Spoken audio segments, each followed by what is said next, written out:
Hello and welcome back to the Cosmic Engine. Apologies for the voice. I'm suffering from a bit of a summer cold or a bit of hay fever, or possibly a bit of both. Being from the north of England, I'm quite susceptible to both. Today we're going to be having a look at the Warhammer 40k MMO that was announced at E3.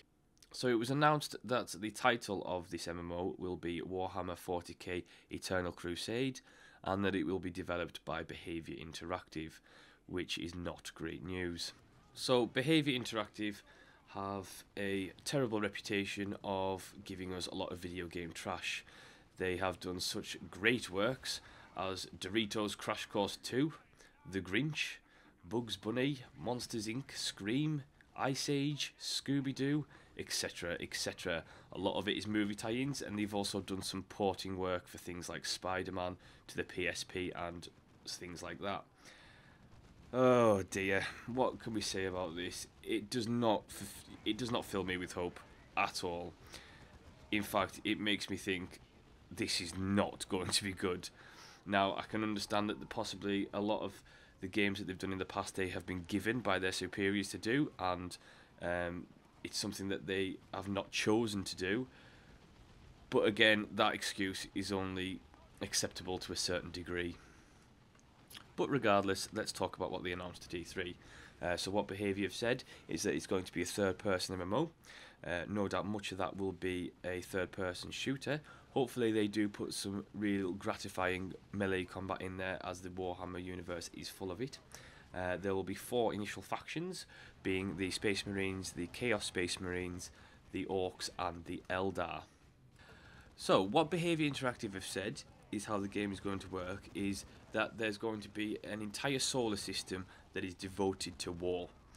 What they've said is that basically campaigns, as they call them, are going to be taking place on planets, and they can last from 2 weeks to 3 months, and at the end of this campaign one of the factions will have won the planet, and then what will happen is they will introduce a game content update, and then you will go to another planet and start the campaign there.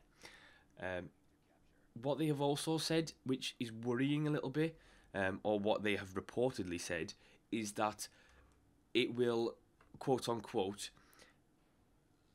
it deviates from the stock. The Eternal Crusade lore deviates from the stock canon of Warhammer 40k. I severely hope that is not the case. The Warhammer 40k universe lore is fantastic. It has a lot of loyal, die-hard fans, and it's going to upset a lot of people if that's the case. I can understand why they would want to tweak certain things, but I hope they just don't disregard the whole thing, as that would be, in my mind, a fatal move on their part. Something to be expected was that they focused saying on, in terms of the actual combat, in the details that they gave, they said it's going to be very actiony, it's going to be rolling, ducking, going to cover, very Gears of War style almost. What they've also said, which is interesting, is that they're giving the option for players to cooperatively play with other factions to defeat other races. So for example, if you're a Space Marine and you want to join up with the Eldar to wipe out the Orcs and the Chaos Space Marines off the planet, apparently they're going to be giving the tools to the players to be able to do that. It's going to be... I don't like that idea, because at the end of the day the Warhammer 40k universe is about each faction for themselves, each faction vying for power, each faction hating and trying to destroy the other factions. But again, it kind of reinforces the idea that they're going to deviate from the lore a little bit in that respect. But what I hope they do, I hope they don't change the lore to suit the game. I would rather them change the game to suit the lore, in my personal opinion, but I'm very much of a lore fanatic, and I really do love to see games and any kinds of media stick to the lore of its respective universe. My personal speculation on this is that this game will be all about PvP.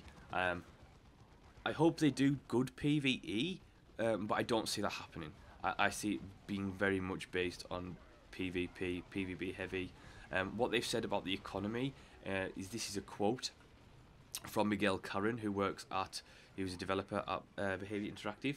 He said, in terms of the economy, we're going to have a very dumbed down economy, a war economy, which again, I was hoping for, you know, there's a lot of items in the Warhammer universe, and I was hoping for a really good economy in terms of that.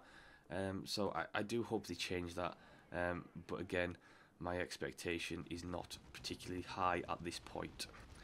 One thing that they did come out and say straight away is that the game will have microtransactions. Things like killing emotes and things like that are definitely going to be in those microtransactions.